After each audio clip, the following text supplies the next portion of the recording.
Hi guys, and welcome back to Bolton, I should say. Or rather, welcome to the Looking Forward series. It almost feels like a completely different series at this point. And I guess that kind of is what it is. So for those of you that are sort of new to my channel over the past year and haven't actually seen one of these before, essentially when a save is done, I like to sim as far into the future as I feasibly can within the time frame. And the reason this was, there's a few days delay is quite simply that with showdown duty and stuff, I wasn't able to leave the game running as long as I would have liked to over that period. And as a result, I wasn't able to get it done as quick as I can. But then because we had all a lot of time over the weekend to do it, you can see that we're in 2075. So we've gone 44, 45 years into the future, which I think might be the longest I've ever done for a Looking Forward. So we should have even more data than normal. And over the course of this sort of 4 to 5 part series of, you know, slightly longer than normal videos, we'll have to see. Obviously no face cam because you don't need my face for this. We're going to investigate every single player that was either at the club in some meaningful capacity or just other players. There's a few other players from the save as well that I've earmarked as well. I've basically just done the keep history after retirement. It normally works. Occasionally you get one that slips through the net and it just doesn't seem to save it properly. Annoying, but it is what it is. Not only that, but we'll also be looking at Bolton's history, Premier League history, the other leagues history, tournaments, award winners, all that sort of jazz coming up. So the way I've organised this essentially is I've got a spreadsheet, because you know your boy loves a spreadsheet, as I'm sure most of you do too, because I mean, let's face it, FM is just spreadsheets with pretty pictures over the top of it. I built a big list of all the players. I've randomised the list that way that it doesn't cluster all the good players into a single video. But what I can tell you today though is I've just looked at the list and Minh is number 12 on that list, which means he will be in today's video. So we're going to find out what happened to Kimmy. He better not move to bloody Chelsea, but I have a horrible feeling he may well have done.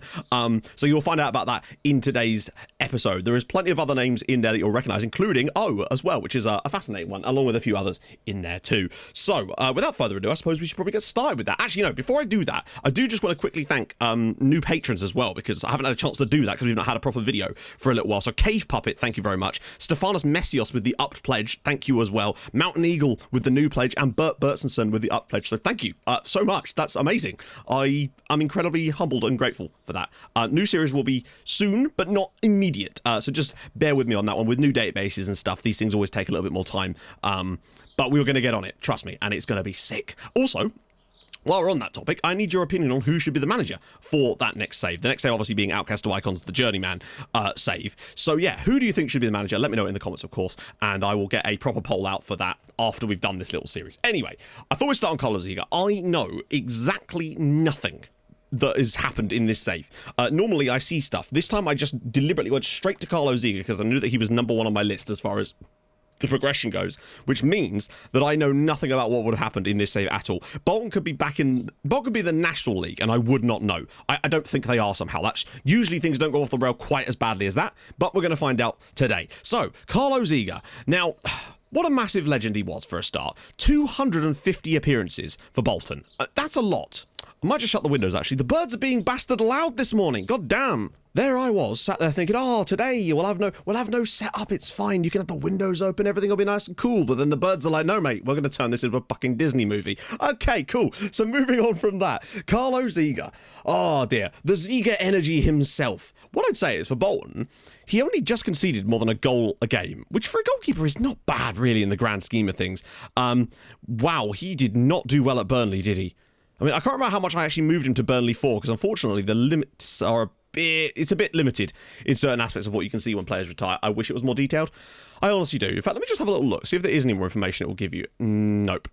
Biography. Oh, wow. Okay, yeah, no, that is very limited. It's a standard one, basically. You get more if the players become a staff. I'm very interested as well in your predictions as to who may have been a staff member and who's had the most successful match. Yeah, another prediction. The comment section is going to be nuts, I realise. I'll filter it out, don't worry.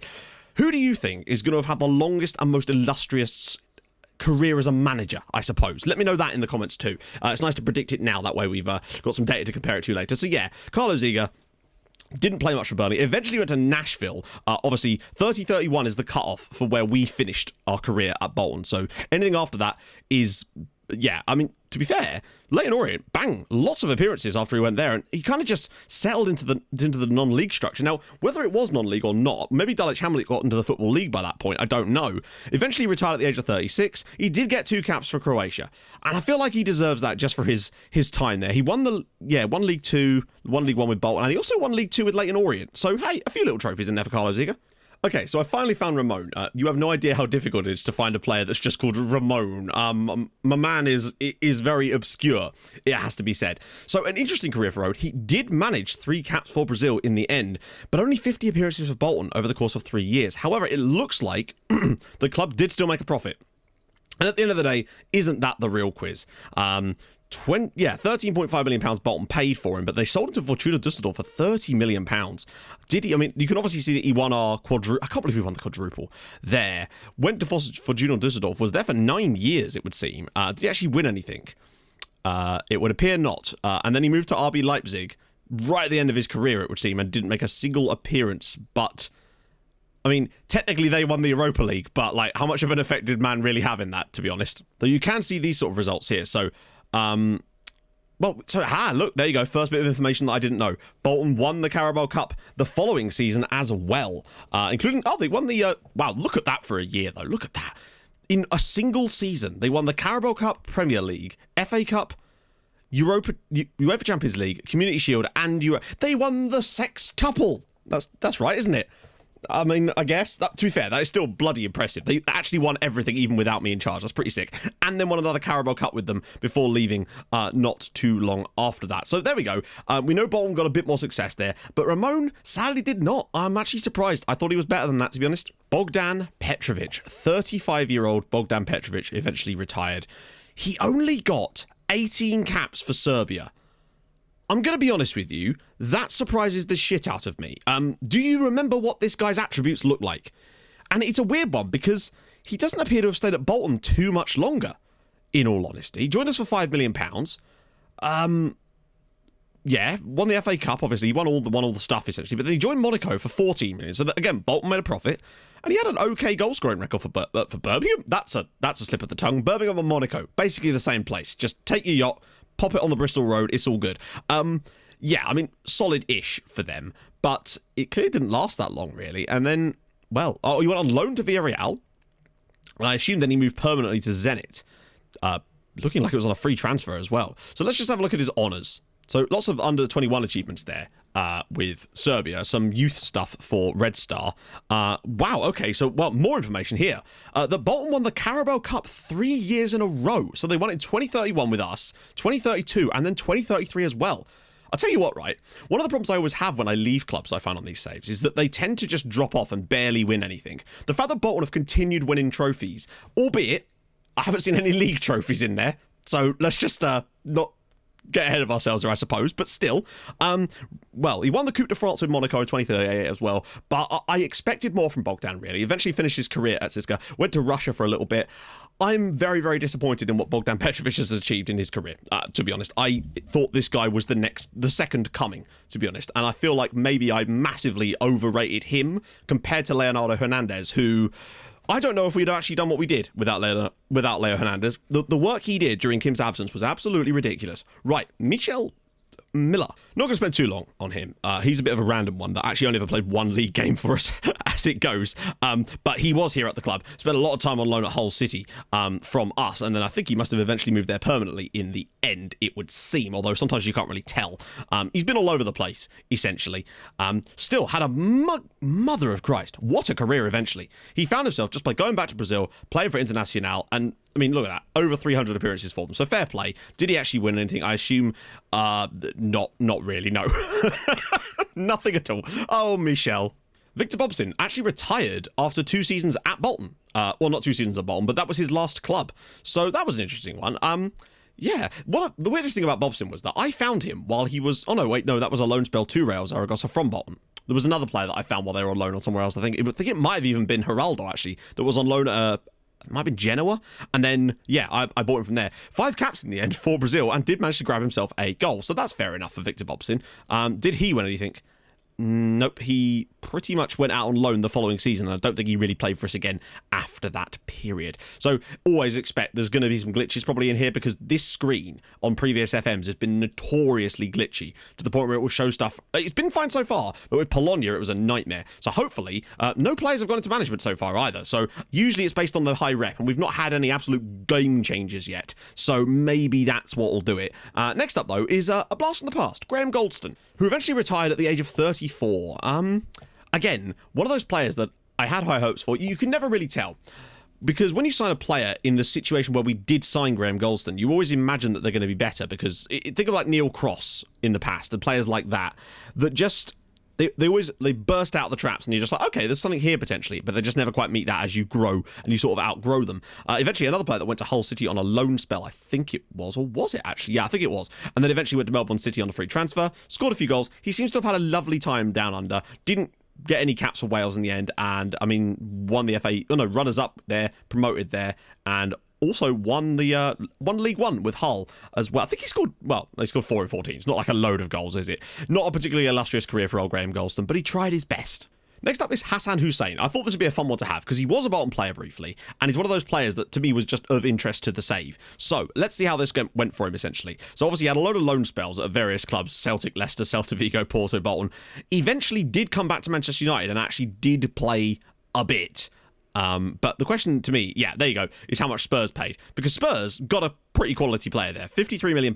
He got nearly 100 goals for Wales. I mean, that is an astonishing amount. And he lasted until he was 36. That's pretty old, in fairness. And then I'm guessing, yeah, a free transfer. It looks like it was a free transfer to go to Zenit anyway. Had some solid seasons for Spurs. Look at that, 15 in the league. 11, and remember, this is not exactly a Spurs team that are ripping up trees, is it? They're a mid-table side by the time we finish this save, and to score 15 in the Prem for them, not bad. Did he actually win anything, though, with anyone? Obviously, tons of trophies with Manchester United. Super Cup with Bolton. Oh, of course, yeah, because of the Europa League, innit? Won the Carabao Cup with Spurs, so we know Bolton didn't win it that year.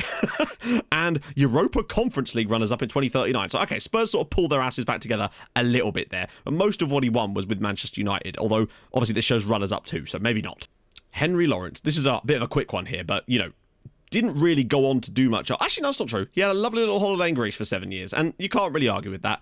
It didn't cost us a lot of money.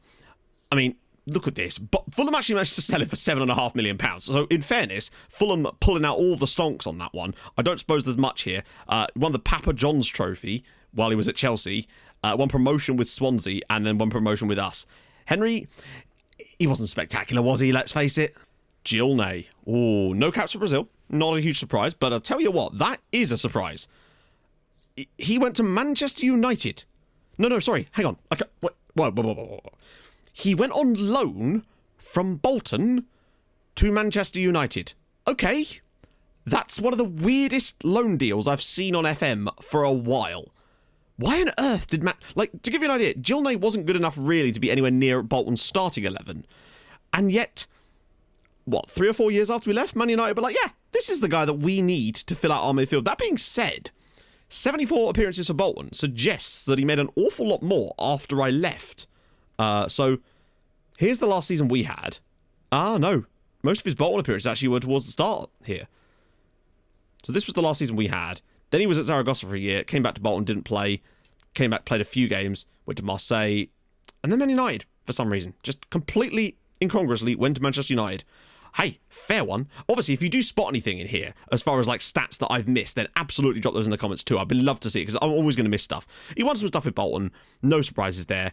But, I mean, look at this. This is all like under 23 shit, isn't it? So, although he won the Coppa Italia with Sassuolo in 2040, that is bizarre. He'd have been like 33 at the time. Interesting. I mean, Sassuolo, maybe they've actually got something to them this time around, but that's surprising. Okay, so that's really strange. I cannot find Oh Hyun Ho, and I don't just mean that I can't find him in the database. I literally can't find any record of his existence. So, he's not even in the transfer history for Leipzig. I suppose this is the problem with long-term stuff like this, but it is very, very weird. Okay, so, this is weird, man. But I think I've understood what's happened here. So this is I have found him. I've been doing some research about what the hell's going on, because I saw a guy that looked kind of similar in terms of his, transfer moves, but he had the name Trevino. But I think this is to do with the Korean name licensing issue or something. So as much as you seem to be able to fix it with a name fix during the game, it seems that once Korean players retire, they are given semi-randomized names seemingly based on South American or Spanish or Portuguese sounding names. Because I just literally loaded up another save that I have that's just from when I was doing simming a couple of months ago, just to go into the future to find interesting scenarios. And I went to like 2050 on that one. And the entire Korean national team, most of them, again, have like these random names, but only for players that have actually retired. So I guess that's what it is. So this is Trevino. I couldn't find anything about this online, but I'm assuming that's the reason, because it's happened on... I've looked at all the saves that I have access to at the moment, and it's on all of them. Wow, I did not know that. But again, I assume it is down to the fact that there is the licensing issue with the Korean national team and players in general. So yeah, because I've looked at like the best 11s of some teams like Ulsan Hyundai, and again, you can sort of see, if I go on Ulsan Hyundai here and to their best 11, you'll see that there's lots of like, look, De La Rosa and Dennis Alves. Now, obviously, of course, lots of players could have joined them that are of foreign nationality, but you could see that for the most part, almost all of them, there's a couple that got through the net here, most of them are, for example, this guy. Oh no, he is actually Spanish. So there's a few of them like that. But Thiago, I mean, I don't know if I can actually click any of them. That's the issue here. Most of them you can see are players that are still playing the Korean lads. But there's too many sort of Spanish sounding names in these teams to the point where I don't believe that's what's happening. Look, Pablo Sanchez Roman. It's... yeah, to me that wouldn't make sense for that to be their best 11 if the names weren't being changed after their retirement, because you could see the only names that are actually clickable are the ones that are like Korean sounding. So yeah, I have no idea the game did that. I guess we'd never really had much experience with the Korean leagues, to be fair. So that's kind of interesting, I suppose. So yeah, the more you know. So yeah, coming back to Trevino then, or O, as he's otherwise known, what an interesting career he had. Went to Bournemouth for a little bit, for quite a while actually. Had the biggest stretch of his career at Bournemouth too. So yeah, I'm just a bit thrown by that, to be honest. I know how to find the players now. I just have to look through the transfer history to find any Korean players. There's only a few that we actually need to look at. So him and Kang and Kim, of course. So yeah, weird. Very, very strange indeed. So yeah, he cost 17 million to Leipzig. Obviously came back to West Ham for like 10 million pounds, and eventually joined Bournemouth for 22 million pounds. That's pretty impressive for a guy that I honestly didn't think was doing that much for us. Another 12 million pounds to go to Osasuna as well, after spending a little bit of time on loan actually back at FC Seoul. Finished his career at Osasuna. Did he win anything is the big question here. So promoted with us, obviously, won the championship with West Ham, which is pretty cool for him. And he also won, I'm guessing Smartbank is the second tier in Spain, right? That would be mad if Osasuna were champions of La Liga. So yeah, that's what happened to my man. Oh, retired at 33. 60 caps for South Korea though. Pretty damn impressive. And you can tell it's him because he's got the face more than anything else. As luck would have it, the next player on my list anyway was Kim, or as the game has decided to call him, Alonso Gallardo, which I actually really like. It makes him sound incredibly fancy. I am extremely surprised. I am extremely surprised that, and not only that, I mean, you're seeing the same thing I am. Man might have actually gone and set a new Premier League record for goal scoring. I actually can't believe this has happened. Kim Minh stayed at Bolton until 2041. He played a further 10 years at Bolton. And I'm pretty certain he may well have broken the Premier League goal scoring record. 272 league goals for Bolton in 529 games. That is absolutely nuts. He played until he was 34 at Bolton. £2.8 million Bolton paid. And aren't you glad I kept him now instead of bidding him off to Chelsea for £250,000? This man probably just became Bolton's greatest ever player. And 117 goals for South Korea as well. This man scored over 400 goals in his career over all things. I mean, look at this. I mean, we're going to get a good insight as to what Bolton have won when we take it. I mean, you can see it here, actually. Oh, history-wise, though, I mean, look at this. He had a 24-goal season here. He had 24 here. Obviously 15 there. 19, 20, 17, 17, 16, 15, 10. 24 goals in 2039. Man had like an Indian summer of his career. He eventually went to Roma. I'm not sure exactly even when that happened, to be honest. So much stuff here. So let's have a gander and see how much he actually won with... Oh my God. Okay, so I mean, let's just get stuck in, shall we? I mean, there's so much stuff that the lad has clearly won here with Bolton. Now, obviously, all up to here was with us. We want to find 2031, so UEFA Super Cup, we knew that. Asian Football of the Year, no surprises there. Runners-up in 2032. Oh, so maybe they... Oh, Christ, yeah. Sorry, I keep forgetting that just because it's there doesn't mean they won it. It means they were runners-up. So actually, they didn't win it that year. However, they did win it the next year. English Football of the Year, Premier League champions, so they did win another league title there. Community Shield, Carabao Cup winners again. Another league title. You love to see it. FA Cup runners up. It does seem to tail off a little bit though. Oh no, they won the FA Cup winner. They won the FA Cup in 2041 and the Europa League that season as well. So Not bad. Not bad at all. I think there's been some success for Bolton.